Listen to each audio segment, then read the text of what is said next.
Alors, on se retrouve aujourd'hui dans un endroit un peu différent d'habitude puisque nous ne sommes pas à mon bureau mais dans ma salle de bain. Vous l'aurez sûrement compris au décor et au titre de la vidéo, aujourd'hui on va parler des cosmétiques vegan et cruelty free. C'est à mon sens très important d'en parler parce qu'il y a beaucoup de choses qu'on sait pas forcément, que moi-même je ne savais pas avant de rechercher certaines choses. Et j'avais un peu la flemme de faire une vidéo encyclopédie où juste je vous cite tout ce que j'ai appris, du coup je me suis dit que ça pourrait être sympa de vous apprendre des choses et en même temps de vous montrer moi les produits que j'ai qui sont déjà clean, cruelty free et vegan, ceux que j'ai à terminer parce qu'ils ne le sont pas encore et je ne vais pas jeter parce que ce serait contre-productif, et en gros faire un petit tri en même temps que je vous parle. Petit disclaimer, ça fait personnellement de nombreuses années que je fais quand même assez attention à ce que j'achète.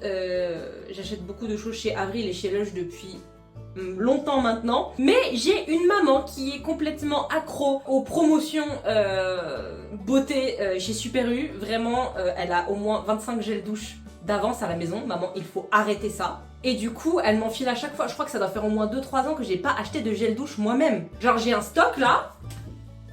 Bon, je montrerai avec une photo, ce sera plus simple. Parce que j'ai la flemme de reprendre mon téléphone, de l'enlever, etc. Mais j'ai au moins... J'ai combien de gel douche ? J'ai 4 gels douche d'avance et 1, 2, 3, 4, 5 shampoings d'avance. J'ai pas besoin d'autant. Bref, donc le but c'est de tout terminer avant de racheter des choses clean. Grosso modo, là vous pouvez vous dire globalement que ça reste assez clean parce que déjà en vrai je suis quand même assez soft en termes de produits cosmétiques, de make-up, etc. J'ai pas énormément de choses non plus. Là, c'est des produits qui effectivement ne respecteront pas les normes européennes pour une simple et bonne raison, c'est que je les ai achetés au Japon parce que mon idole, elle est gérie de leur pub. Voilà, j'ai craqué, c'est sa faute, c'est pas la mienne. Hein. C'était l'année dernière. Donc voilà. Oh, j'ai chaud sa mère.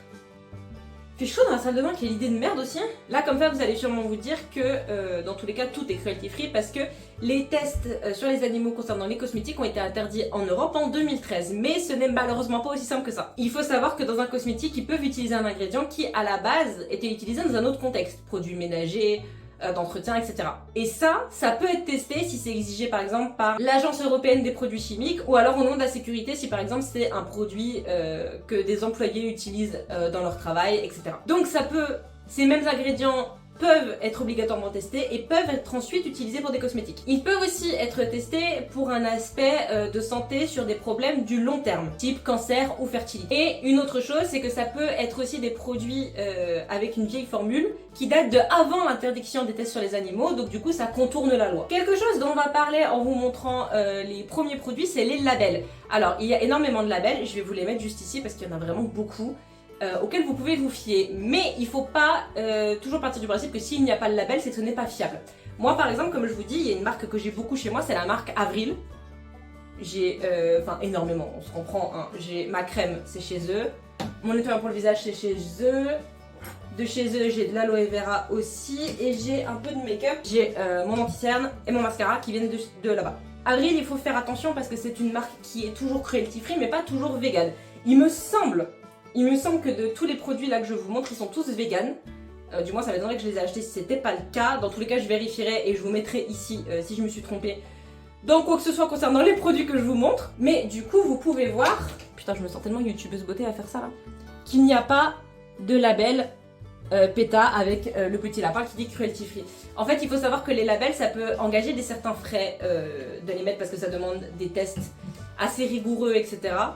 Ce qui fait qu'une marque peut être clean et ne pas avoir les labels pour autant. Pareil, il y a une marque d'un petit flacon d'huile que j'avais acheté dans une petite boutique où j'habitais avant, Clémence et Vivien, et du coup pareil, il n'y a pas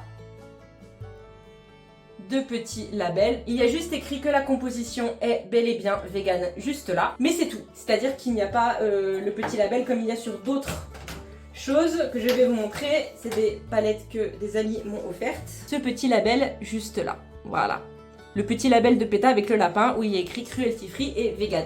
C'est ce label en général qu'il faut rechercher, ou alors celui-là.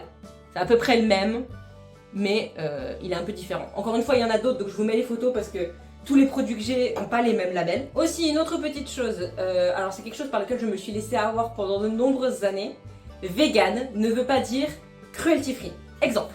J'achète aussi de temps en temps des produits chez Normal parce que, comme vous savez, ils ont énormément de produits. Si vous connaissez pas, mais je pense que si, c'est un magasin où il y a beaucoup de déstockage de beaucoup de choses différentes, mais notamment des cosmétiques. Il y a énormément de produits où il y a écrit ça devant. vegan formule. Ça veut dire que la formule est vegan, la composition est vegan. Pour autant, ce produit, la formulation est vegan, c'est un shampoing sec, mais n'est absolument pas cruelty free. Par contre, ce produit-là, qui est un gommage pour le corps, et il y a écrit qu'il est vegan, et après avoir vérifié, il est cruelty free. Donc du coup, en fait, ça peut être le cas, et ça peut ne pas être le cas. Moi, je pensais qu'en fait, vegan signifiait forcément que c'était adapté aux personnes véganes et que c'était donc cruelty free. Mais en fait, pas du tout. Mon conseil, ne faites jamais confiance naïvement et regardez toujours. Comment on peut donc savoir si une marque est cruelty free ou non si ce n'est pas du coup déjà écrit dessus? Il y a des sites internet, notamment le site de PETA, il y a aussi Beauty with Bunnies et il y en a un troisième. J'ai pas le nom en tête, mais pareil. Je vous mets tous les sites, de toute façon il y a des informations qui vont passer, des captures d'écran, des captures vidéo, etc.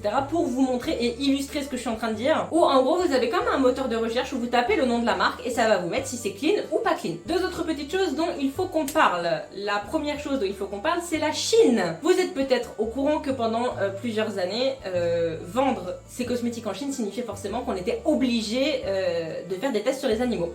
La loi a un petit peu changé, ça reste pas totalement clean, mais il y a eu du changement. Maintenant, ce n'est plus obligatoire pour les cosmétiques courants, c'est-à-dire le maquillage, du shampoing, du gel douche, etc.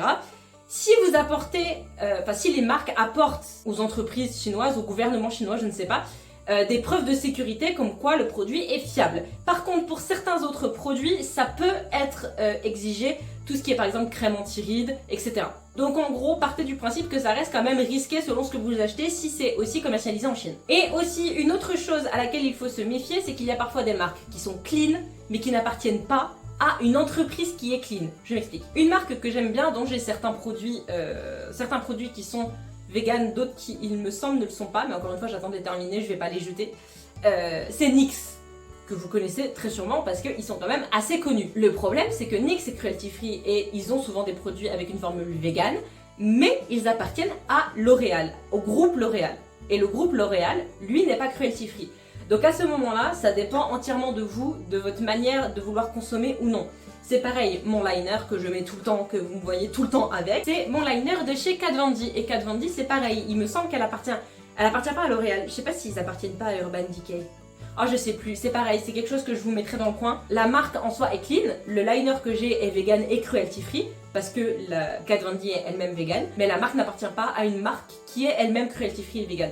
Donc encore une fois, là, ça pose un souci que je peux appeler un peu personnel, parce que c'est un peu comme par exemple acheter un produit vegan, par exemple acheter des Oreos, où c'est vegan, mais en soi ça appartient pas à une marque qui est vegan, c'est comme... Bon, c'est un mauvais exemple parce que Fleury Michon, du coup, ils font beaucoup de choses végétariennes mais pas vegan.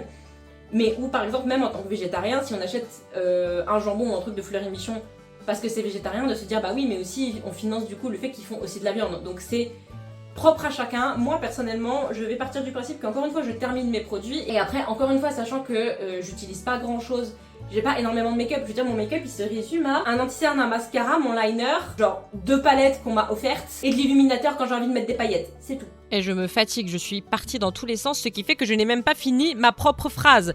Donc du coup, Mina du futur est là pour terminer ce que j'étais censée dire en fait au final. Ce que je voulais dire, c'est que du coup, une fois que je terminerai mes produits, dans tous les cas, je compte acheter uniquement chez des marques qui sont 100% cruelty free et vegan en énorme majorité, comme justement ce que je vous ai déjà dit, Lush, Avril. Il y en a d'autres, il y a même Martine Cosmetics de la créatrice de contenu Gaëlle Garcia Diaz qui est cruelty free et vegan. Donc je pense en fait acheter mon make-up quasiment uniquement là-bas maintenant pour le peu que j'achète. Et comme ça, du coup, j'aurai pas ce souci de me dire oui, mais ça appartient pas au bon groupe.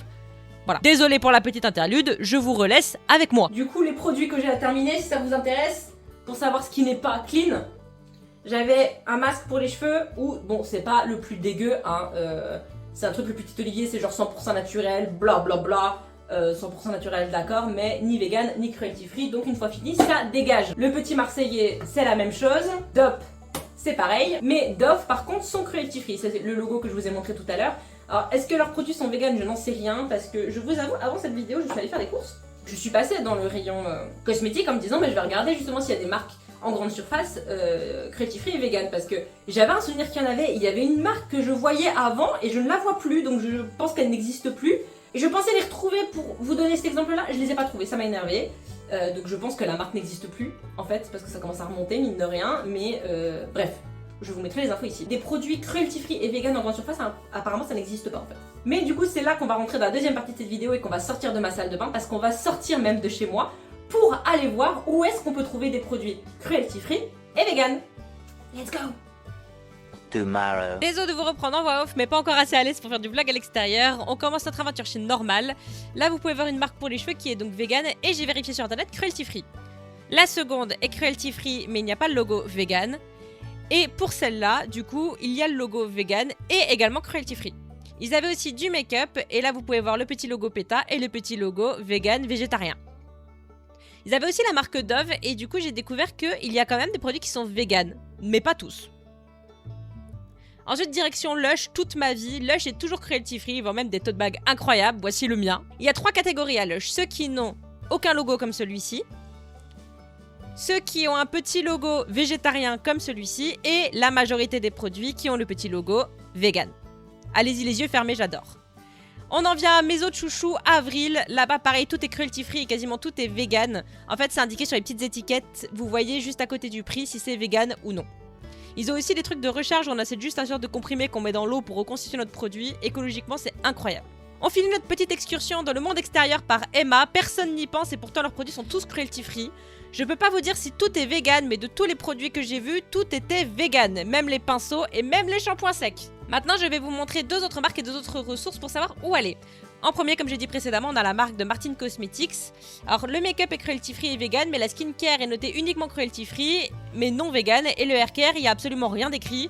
Donc, je vous conseillerais que le make-up pour être sûr. Ensuite, vous avez Aromazone. Alors, ils sont cruelty free. Je sais pas si c'est 100% vegan, mais beaucoup de produits que j'ai check sur leur site avaient le petit logo. Donc, vérifiez juste si ça l'est avant d'acheter. Et en ressources que j'ai à vous conseiller, un compte TikTok, c'est Brandy Makeup, qui est tellement pipou.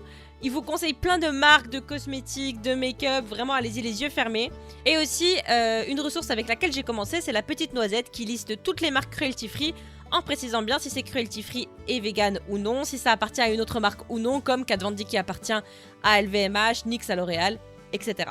Et oui, on se retrouve cette fois à mon bureau et en plus dans un autre outfit parce que nous sommes pas le même jour en fait, tout simplement. J'espère que la vidéo vous aura plu, que vous aurez appris des choses, découvert des marques si vous n'en connaissiez pas. Je sais aussi que j'ai beaucoup de copines qui m'ont conseillé des marques coréennes, mais je les connaissais vraiment pas du tout. Donc du coup, dans tous les cas, je vous mettrai des liens pour trouver des listes de produits cruelty free, vegan, etc. Et n'hésitez pas à dire en commentaire si vous en connaissez d'autres que vous aimez bien. Moi, je vous ai dit celles que je connaissais, celles que je connais le plus accessibles. Mais bien évidemment qu'il y en a d'autres, je ne pouvais pas tout citer en une seule vidéo. Je pense maintenant qu'il y aura des vidéos à peu près toutes les 2 semaines. Là, il y a eu qu'une semaine entre les vidéos parce qu'elle était prête et j'avais envie de la poster.